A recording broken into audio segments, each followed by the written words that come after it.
Hello at class. Now we start the next topic, natural vegetation and wildlife. इससे पहले के हम topic कर चुके हैं. I hope all of you write the notes also. Natural vegetation and wildlife क्या है? Some school children were visiting an exhibition on handicraft. The articles in the exhibitions were collected from different parts of the country. This is a beautiful handbag. Yes, it is made from jute. The teacher said, do you see those basket, lamp, shades and chairs? Those are made of cans and bamboo. कुछ बच्चे जो है ना, school के बच्चे जो है exhibition देखने गए थे हैंडीक्राफ्ट, हस्तकला से जो हाथ से बने हुए सामान थे. एग्जीबिशन में बहुत सारे आर्टिकल्स रखे हुए थे different parts of the country के. मोना ने एक बैग जो है ना देखा और कहा कि wow, this is a beautiful hand bag. ये तो बहुत अच्छा बैग है. Yes, it is made from jute, और ये जूट से बना था. टीचर ने कहा, do you see those basket, lamp, shade and chair? उसकी टीचर ने कहा कि देखो, क्या आपने बास्केट, लैम्प, शेड और चेयर देखी है? ये सब भी कैंस और बैम्बो से बने हुए हैं. In the eastern and northern eastern humid region of India bamboo grow in plenty. इस रीजन में बहुत ज़्यादा बैम्बो के पेड़ होते हैं. Jessie was excited to see a silk scarf. Jessie ने एक सिल्क का स्कार्फ देखा. Beautiful scarf. टीचर ने एक्सप्लेन किया कि जो सिल्क है वो ऑब्टेन किससे होती है? सिल्क वॉर्म से. That are bred in mulberry tree. जो मलबरी ट्री पर जो है ये होते हैं silk worm. The children understand that plants provide us with many different product that we use in our day to day life. फिर बच्चों को ये बात समझ आई जब हैंडीक्राफ्ट बिजनेस एग्जीबिशन उन्होंने देखी, तो फिर उन्हें समझ आया कि प्लांट्स से ना हम बहुत सारे ऐसे प्रोडक्ट जो है डिफरेंट प्रोडक्ट जो है यूज़ करते हैं, देख रहे हैं हम लोग, और डेली लाइफ में हम उसका यूज़ भी करते हैं. Natural vegetation and wild life exists only in narrow zone of contact between the lithosphere, hydrosphere and atmosphere. जो नेचुरल वेजिटेशन और वाइल्ड लाइफ है वो ओनली नैरो जोन्स से कंटैक्ट, जो कि लिथोस्फीयर, हाइड्रोस्फीयर और एटमॉस्फेयर से कनेक्टेड है, जिसको हम बायोस्फीयर के नाम से जानते हैं. अगर हम in the biosphere living beings are inter related. Biosphere में जो लिविंग बींग्स होते हैं वो एक दूसरे से इंटरलिंक होते हैं, एक दूसरे पे डिपेंड होते हैं अपनी ज़िंदगी जीने के लिए. जैसे जानवर पेड़ पौधों को भी खाते हैं और जो ग्रास वगैरह को भी खाते हैं. ह्यूमन्स जो है वो एनिमल्स को भी खाता है, प्लांट्स को भी खाता है. तो इस प्रकार से ये चक्र जो है चलता रहता है. दिस लाइफ स्पॉटिंग सिस्टम, इस लाइफ स्पॉटिंग जो सिस्टम है इसको हम किस नाम से जानते हैं? Ecosystem. Vegetation and wild lifes are valuable resources. Vegetations और जो जंगली जानवर हैं वो हमारे लिए बहुत वैल्यूएबल, कीमती जो है रिसोर्सेज है. प्लांट प्रोवाइड करवाता है timber, shelter to animals, produce oxygen, we breathe, protect soil, so essential for growing crops, shelter belt. यानी कि प्लांट से हमें क्या क्या मिलता है? प्लांट से हमें डिफरेंट प्रकार की मेडिसन, फूड, फ्रूट, एनिमल्स के लिए शेल्टर, ऑक्सीजन मिलती है हमें जो हम सांस लेते हैं. मिट्टी को भी की सुरक्षा करता है ये जब ग्रोइंग क्रॉप्स करते हैं. शेल्टर बेल्ट है, और शेल्टर बेल्ट हेल्प करता है स्टोरेज ऑफ अंडरग्राउंड वाटर. यानी कि जब पेड़ पौधे ज़्यादा से ज़्यादा लगाए जाते हैं तो पानी जो है वो ग्राउंड में, अंदर ज़मीन में वो उसको सोखता है, जिसके कारण से fruit, nuts, lets, treatments, oil, gum, medicine, plant, also the paper. यहाँ तक कि पेपर भी जो हम स्टडी करते हैं वो भी हमें किससे मिलते हैं? प्लांट से. तो जिसको हम अनकाउंटेबल, मतलब काउंट नहीं कर सकते, इतनी अधिक मात्रा में हमें प्लांट से चीज़ें मिलती हैं. तो एक क्वेश्चन अराइज हो गया आपके सामने कि प्लांट से हमें क्या क्या चीज़ें मिलती हैं. Plant, why plant are useful for us. Okay, what do you mean by biosphere, what do you mean by ecosystem. तो इस तरह से क्वेश्चन अराइज हो गए. अब बात हम करेंगे वाइल्ड लाइफ की. Wild life include animals, bird, insect as well as the aquatic life forms. Wild life में ये सभी चीज़ें इंक्लूड होती है. ये हमें प्रोवाइड करवाते हैं milk, meat, hides, wool. Wild life में bird, insect as well as aquatic life भी जो है इंक्लूड होती है. और ये हमें जो है क्या क्या चीज़ें प्रोवाइड करवाते हैं. इंसेक्ट्स कौन से होते हैं? जैसे बीज, हमें क्या मिलती है? हनी मिलती है. Help in pollinations of flower and important role to play as a decomposer in the ecosystem.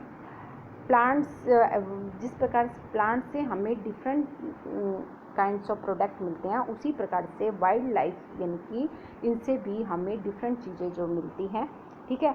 Insect जो बीज होते हैं, बी होती है, मधुमक्खियाँ होती है, उससे हमें हनी मिलती है और ये पॉलिनेशन ऑफ फ्लावर की सहायता से बनता है और इसका एक इम्पॉर्टेंट रोल प्ले करता है जो कि हमारे इकोसिस्टम है। बर्ड्स जो है feed on insect and act as decomposer as well as, birds insect को खाते हैं और इस प्रकार से डिकम्पोजर होते हैं।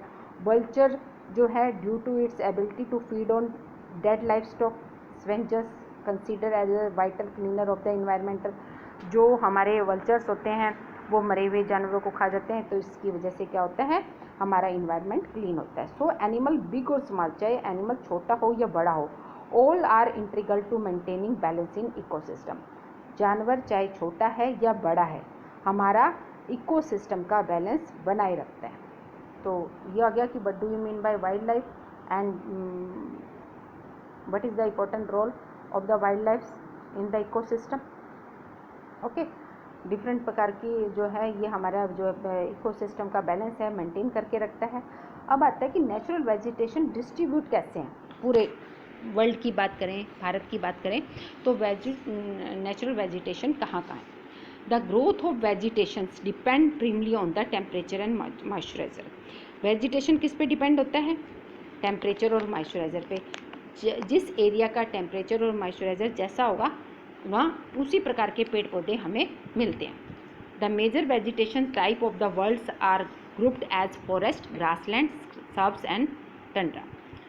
हमने नेचुरल वेजिटेशंस को डिवाइड किया हुआ है डिफरेंट पार्ट्स में, forest, grassland, shrubs and tundra. In area of heavy rainfall, जिस एरिया में सबसे ज़्यादा बरसात होती है वहाँ जो है बहुत ज़्यादा पेड़ होते हैं। फॉरेस्ट आर दस associated with area have abundant water supply, क्योंकि यहाँ क्या होता है, पानी जो है, पेड़ पौधे पानी को रोक लेते हैं ज़मीन में, जिसकी वजह से क्या होगा, ज़्यादा से ज़्यादा पेड़ होंगे। As the amount of moisturiser decrease the size of tree and the density reduce. जहाँ बहुत ज़्यादा पानी रुक जाता है तो वहाँ क्या होता है कि पेड़ पौधों की जो लंबाई है वो बढ़नी कम हो जाती है, पेड़ों की लंबाई कम हो जाती है और डेंसिटी क्या हो जाती है, रिड्यूस हो जाती है। In the region of moderate rainfall, short trees, grass grow forming the grassland of the world. जहाँ बरसात कम होती है वहाँ अलग तरह के प्लांट हमें देखने को मिलते हैं। इन ड्राई एरिया की बात करें, सूखा क्षेत्र होता है जहाँ पर बरसात कम होती है, लो रेनफॉल होती है, वहाँ जो है कांटेदार पेड़ पौधे मिलते हैं, स्क्रब्स ग्रो होते हैं, जैसे आप राजस्थान की बात कर सकते हैं। In such area plant have deep root. इन एरिया में जो प्लांट की जो रूट्स, जड़ें होती हैं वो बहुत गहरी होती है। एंड लीव्स हैव थ्रोनी, और उनके जो पत्तियां होती है वो कैसी होती है, कांटेदार होती है। वैक्सी सरफेस होता है। Reduce loss of moisturiser by transpiration, क्योंकि जो है ये मॉइस्चराइजर को सोख लेती है और उससे क्या होता है कि क्या, क्योंकि इस एरिया में इतना ज़्यादा पानी भी नहीं होता है। टुंड्रा वेजिटेशन की बात करें तो cold polar region comprise of mosses and lichens. जो टुंड्रा रीजन्स वेजिटेशंस है वो कोल्ड पोलर रीजन्स में जो है सबसे ज़्यादा देखने को मिलती है और इसमें काई वाले और जो स्लो ग्रोइंग प्लांट्स होते हैं, छोटे पौधे, वो बहुत ज़्यादा होते हैं। फॉरेस्ट आर ब्रॉडली क्लासिफाइड, जंगलों को भी हमने क्लासिफाइड किया हुआ है evergreen and deciduous depending on when they shed their leaves. Evergreen plants और डिसाइड्यूट्स फॉरेस्ट में हमने जो है इसको, फॉरेस्ट को भी हमने क्लासिफाइड किया, दो भागों में बांटा है, एक एवरग्रीन में और एक डेसिडियर्स फॉरेस्ट में, जो कि डिपेंडिंग होते हैं when they shed their leaves, जब वो अपनी पत्तियों को, उनकी पत्तियां झड़ती हैं। Evergreen forest do not shade their leaves. Evergreen जो फॉरेस्ट है उसकी पत्तियां कभी भी जैसे ब्राउन कलर की हो जाती है फिर झड़ जाती है, ऐसा कभी भी नहीं होता। उनकी पत्तियां हमेशा जो है ग्रीन रहती है पूरे साल। और डेसिडियस फॉरेस्ट जो होते हैं उनकी पत्तियां जो है shade their leaves in a particular season, एक पर्टिकुलर सीजन के अंदर वो उनकी पत्तियां जो है वो ब्राउन कलर की हो जाती है, सूख जाती है, वो झड़ने लग जाती है, क्योंकि loss of moisturiser through transpiration. These forests are further classified as tropical or temperate based on their location in different latitudes. अब फॉरेस्ट को पहले हमने दो भागों में बांटा, एक एवरग्रीन में, दूसरा डेसिडुअस में। अब फॉरेस्ट को हमने क्लासीफाइड किया है ट्रॉपिकल टेम्परेचर के अकॉर्डिंग, जो जिस हिसाब से जिस लोकेशन में वो लोकेटेड है फॉरेस्ट लैटिट्यूड्स के अकॉर्डिंग, उसके अकॉर्डिंग हमने फॉरेस्ट को डिवाइड किया है। You have learnt in detail about the various forest types, their distribution and the associated animal life in the previous class. आपने previous class के में जो है ये चैप्टर पढ़ा होगा how many types of forest और animal life के बारे में भी। Today there are many more people in the world than there were 2 centuries back. अब बहुत सारे ऐसे लोग हैं जो बहुत पुराने ज़माने के हैं, काफ़ी सेंचुरीज पीछे के हैं। To feed the growing numbers large area of forest have been clear to grow crops. तो वो लोग जो क्या करते थे कि कल्टीवेशन करने के लिए, क्रॉप की प्रोडक्शन करने के लिए वो क्या करते थे, जंगलों को काटते थे और जंगलों को काट के और वहाँ एग्रीकल्चर की लैंड बनाते। Forest cover all over the world is vanishing rapidly. और धीरे धीरे पूरे विश्व में से धीरे धीरे पेड़ों के जंगलों की संख्या कम होने लगी। There is an urgent need to conserve this valuable resources. तो अब बहुत आवश्यक है कि हम इन रिसोर्सेज को बचा के रखें। नेचुरल वेजिटेशन और वाइल्ड लाइफ के बारे में बताया कि नेचुरल वेजिटेशन क्या है, ये डिपेंड करता है टेम्परेचर वहाँ का कैसा है, एटमॉस्फेयर क्लाइमेटिकल कंडीशन कैसी है, उसी के अकॉर्डिंग जो है नेचुरल वेजिटेशन होता है। वाइल्ड लाइफ भी जो है वो एक दूसरे पर इंटरडिपेंडेंट होती है, ठीक है। और उसके बाद हमने टॉपिक आपका किया कि फॉरेस्ट जो है कितने प्रकार के होते हैं, ये भी नेचुरल वेजिटेशन का ही पार्ट है। उसको हमने 2 भागों में डिवाइड किया। उसके बाद ट्रॉपिकल रीजन के अकॉर्डिंग हमने इसको डिवाइड किया। अब ये है कि हमें जो है अपने इन नेचुरल रिसोर्सेज को बचा के भी रखना। एक कोलाज बनाया हुआ है इसमें of a forest made by school students ने। आप भी चाहें तो ये कोलाज जो है अपने रजिस्टर में जो है इस तरह से ड्रा कर सकते हैं, ठीक है। Animals depend on forest and forest depend on animals and human being depend on both. अब बात आती है कि हम नेचुरल वेजिटेशन और वाइल्ड लाइफ को कैसे बचाएं, कैसे कंजर्व करके रखें, क्योंकि इम्पोर्टेंट है हमारे लिए, इसके बिना हमारी ज़िंदगी नहीं है। फॉरेस्ट आर आवर वेल्थ, जंगल हमारी संपत्ति है। प्लांट जो है शेल्टर प्रोवाइड करवाते हैं एनिमल्स को, साथ ही साथ मेंटेन करता है इकोसिस्टम को। Change of climate and human interferes can cause the loss of natural habitat for plant and animal. जिस तरीके से हमारा क्लाइमेट चेंज होता जा रहा है, ह्यूमन की इंटरफेयर्स हस्ताक्षर जो है हस्तक्षेप बढ़ता जा रहा है, उसकी वजह से हमारी प्लांट और एनिमल जो है धीरे धीरे कम होते जा रहे हैं। मैनी स्पाइसीज जो है, बहुत ऐसे हमारे पेड़ पौधे और जानवर हैं जो धीरे धीरे ख़त्म होते जा रहे हैं, और कुछ ऐसे हैं जो ख़त्म ही हो चुके हैं। Deforestation, soil erosion, construction activity, forest fire, tsunami, landslides, ये सम ऑफ द ह्यूमन मेड और natural factor which together एलिब्रेट the process of extension of this great natural resources. अब बात आती है कि नेचुरल जो हमारे रिसोर्सेज हैं या हमारे एनिमल्स हैं वो धीरे धीरे कम क्यों होते जा रहे हैं, उसके रीज़न क्या है। और उसके रीज़न यही है, डिफॉरेस्टेशन, हम जंगलों को काटते जा रहे हैं, हमारी मिट्टी की उपजाऊ, जंगल काटेंगे तो हमारी मिट्टी की उपजाऊपन क्षमता जो है वो धीरे धीरे ख़त्म होती जा रही है। कंस्ट्रक्शन एक्टिविटी जो है हम बहुत ज़्यादा करते हैं, जैसे बिल्डिंग, अर्बनाइजेशन, इंडस्ट्रियाँ, माइनिंग, ये सब काम बहुत ज़्यादा करते हैं, जिसकी वजह से भी जो है ये हो रहा है। फॉरेस्ट जंगलों में आग लग जाती है, सुनामी आ जाती है, लैंडस्लाइड हो जाती है, और कुछ ऐसी चीज़ें हैं जो ह्यूमन मेड की वजह से, कुछ ऐसे हैं जो नेचुरल फैक्टर है जिसकी वजह से ये धीरे धीरे ख़त्म होता जा रहा है। तो one of the major concern is in increasing incident of poaching that result in a particular sharp decline in the number of particular species। और ये सब कारण है जिसकी वजह से हमारा नेचुरल वेजिटेशन और वाइल्ड लाइफ जो है धीरे धीरे ख़त्म हो गए हैं। तो इनको बचा के रखना बहुत ज़्यादा ज़रूरी है। Animals are poached for collection and illegal trade of hide, skin, nails, teeth, horns as well as feathers. हम आज जो जानवरों को मारते जा रहे हैं उनकी सामान इकट्ठा करने के लिए, उनको बेचने के लिए, जैसे उनके क्या कहते हैं वो जो अवैधानिक कार्य हैं, इनलीगल वर्क हम कर रहे हैं, उनकी स्किन, नेल्स, टीथ, हॉर्न्स, उनकी फेदर्स, इनको इकट्ठा करने के लिए हम एनिमल्स को जो है मारते जा रहे हैं। Some of these animals are tiger, उसमें से कुछ जानवर है जिसको बहुत ज़्यादा जो है मारा जाता है, शिकार किया जाता है इनका, जिसमें से tiger, lion, elephant, deer, black buck, crocodile, rhinoceros, snow leopard, ostrich और पिकॉक है। This can be conserve by increasing awareness. इन सबको हम तभी बचा सकते हैं जब हम लोगों को जागरूक करें, अवेयर हो इसके प्रति, तभी हम इन चीज़ों को बचा सकते हैं, क्योंकि ये सब चीज़ें जो हैं हमारे लिए मोस्ट इम्पॉर्टेंट है।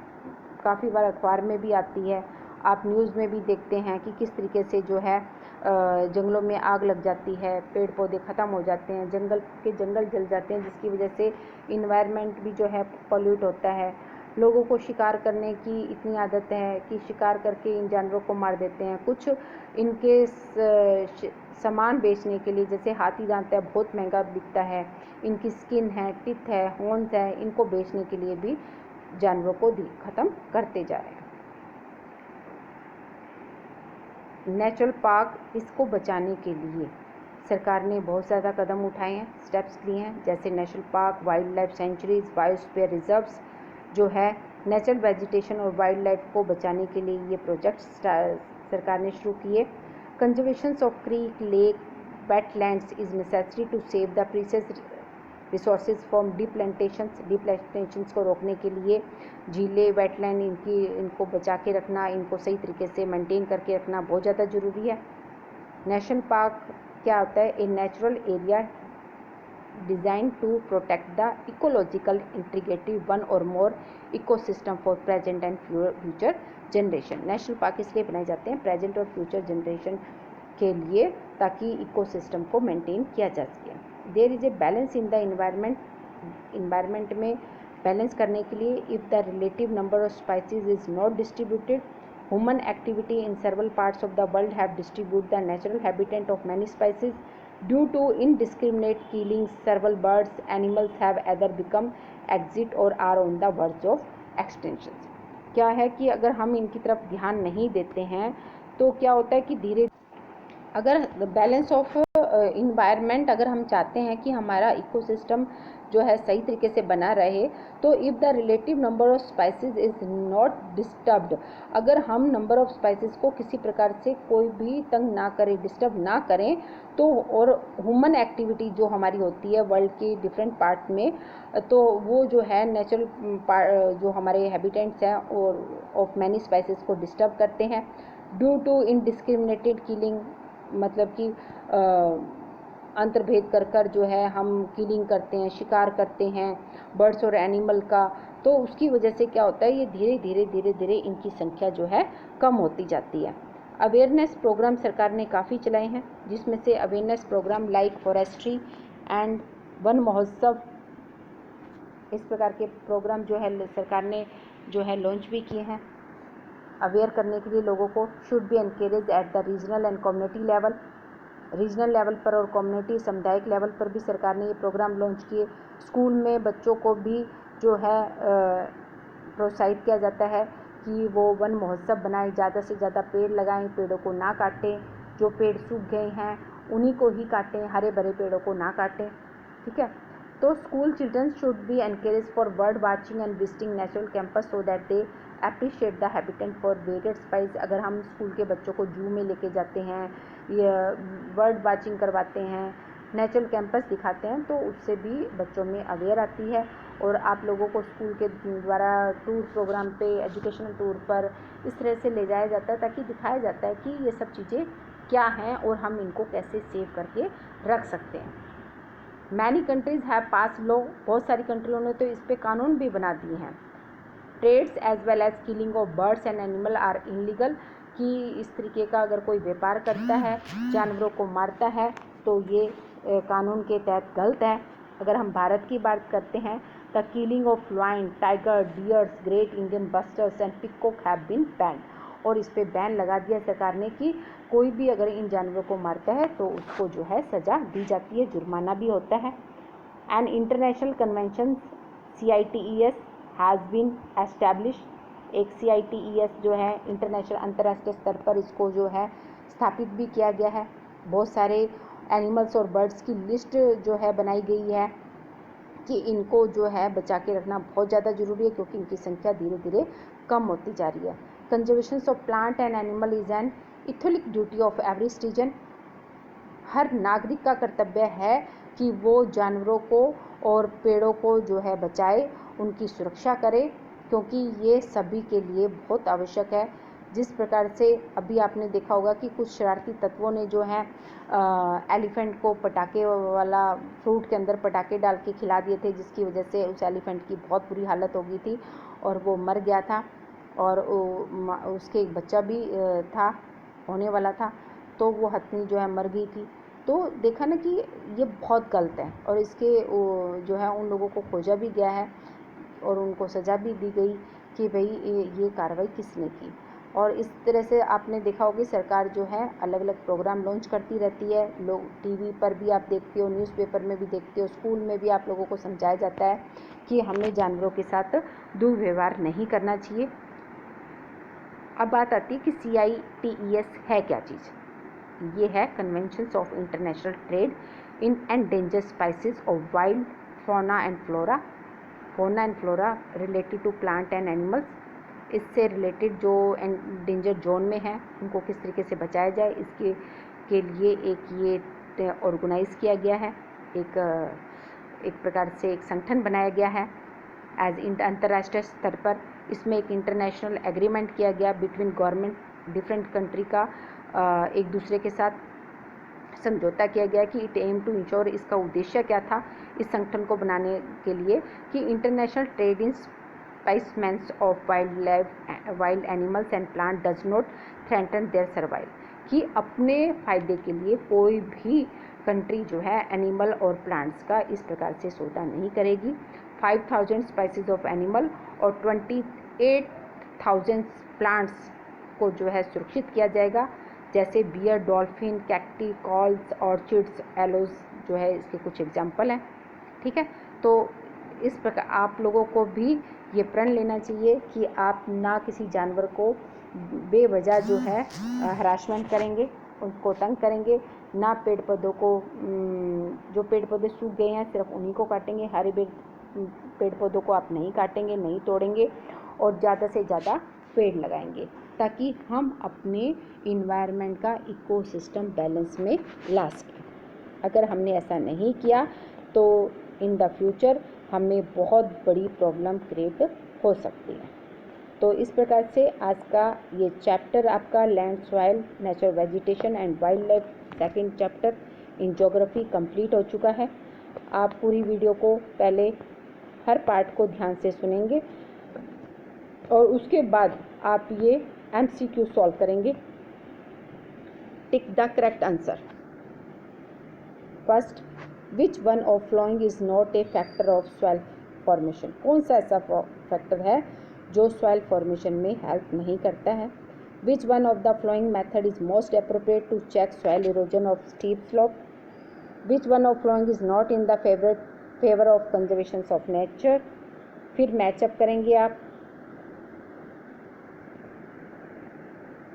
ठीक है, उसके बाद है आपके ट्रू एंड फॉल्स। यहाँ तक जो है आप, यानी कि आप second tick the correct answer, match up और ट्रू एंड फॉल्स, ये आप सॉल्व करेंगे। ओके, और इनको अपने आपके पास बुक है तो बुक में ही आप सॉल्व कीजिए, नहीं तो आप यहाँ से देखकर अपने रजिस्टर में नोट करते जाइए और इनके आंसर राइट कीजिए।